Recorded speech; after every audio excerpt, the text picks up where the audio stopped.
Hei alle sammen. I dag holder uigurene i Norge denne demonstrasjonen her foran Stortinget for å fortelle norske politikere og det norske folk hva som skjer, hva som foregår i okkuperte Øst-Turkestan akkurat nå, i disse dagene. Uigurer sulter og dør i sine hjem i sitt eget land. Det grusomme som skjer denne gangen et resultat av nedstengingen av regionen. Dette et direkte resultat av Kinas såkalte koronapolitikk. Byen Hulja, som hjembyen til mange andre her, har vært nedstengt i 50 dager nå. Også andre byer, inkludert hovedstaden Urumqi. Uigurfolket har ingenting igjen å spise. De får ikke medisinsk hjelp. Hjelpen fra uigurene fra andre åpne områder i landet kommer ikke frem til folk som sulter. Mens han-kinesere har tilgang til all slags mat og medisin de trenger og lever et godt normalt liv. Disse faktaene som vi har her noe som beviser at det som skjer der ikke noe som heter en feil koronarestriksjon. Dette egentlig en ny form av folkemordet som Kina har begått i 6 år. Dette her bare fortsettelsen. Uigurene som lenge hadde vært tause på kinesiske sosiale medier og kun uttrykt sine klager ved hjelp av symboliske bilder, begynte nå å gi uttrykk for sin motstand for første gang. Spesielt de siste 10 dagene. De vet at å legge ut bilder og videoklipp som avslører dette folkemordet kan sette dem i fare. Men likevel gjorde de det fordi situasjonen blitt så ille. I videoene vi fikk tak i, snakker uigurer om den virkelige situasjonen, viser ansiktene sine og vitner med navn og bosted. En stund har uigurer i utlandet vitnet, men denne gangen vitnet uigurene rett fra hjemlandet vårt. I disse videoklippene kan vi se barn som ligger med høy feber, og mødrene som gråter og spør om hjelp fra verdenssamfunnet, fordi de vet at barnet kommer til å dø. Fordi vi har allerede mistet mange barn. Vi ser døde og frosne kropper som ble funnet etter mange dager. I hvert hjem sliter folk med å overleve med bare noen få skåler med rissuppe, eller til og med kun med vann.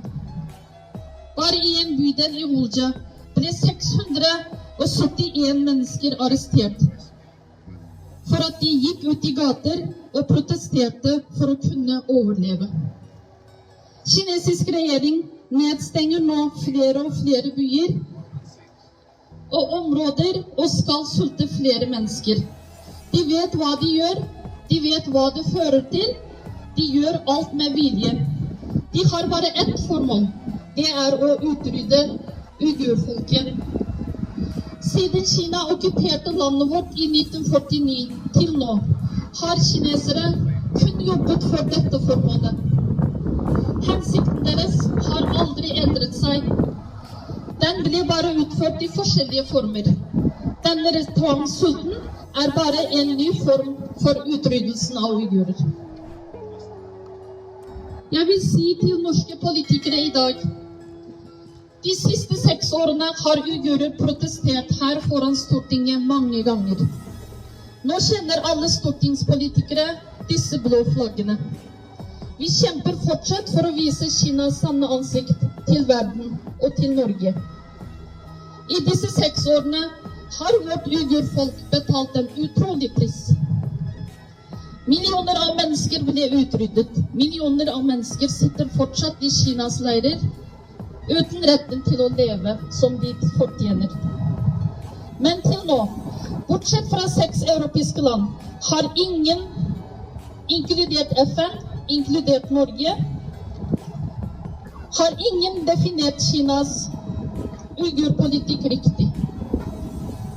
Hva dette egentlig? Jeg gjentar, Kina begår folkemord mot uigurfolk.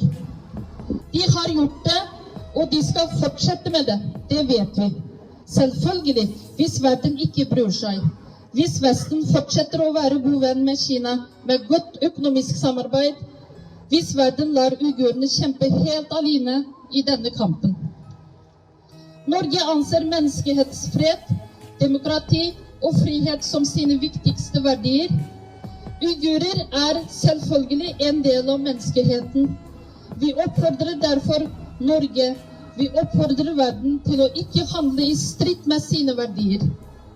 Vi oppfordrer Norge til å stå sammen med uigurene og oppfylle sine forpliktelser i kampen mot Kina.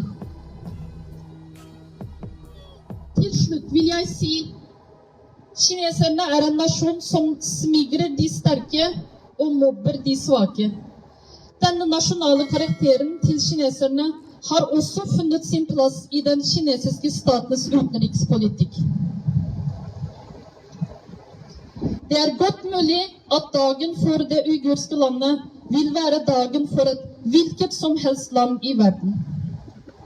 Så til slutt har jeg bare én ting å si til norske politikere og det norske folk. Vær bevisst eller bli den neste. Handle nå før det blir veldig sent. Takk for meg.